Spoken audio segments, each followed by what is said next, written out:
Yan na guys, paparating na po ang bagyo. Sobrang lakas nga po pala ng hangin. Yan na mga kumare, naulan na nga. Ang lakas oh.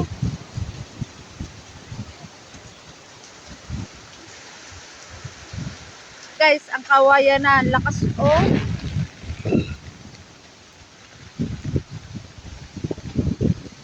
Yan na guys, naangat nga pala ang bubong doon sa may kabilang bahay. Ingat po tayong lahat.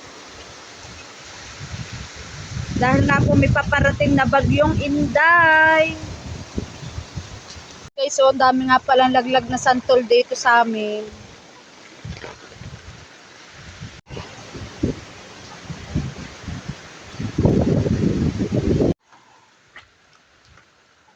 Bahang-baha na nga po pala din guys sa may likod po ng aming kawayanan.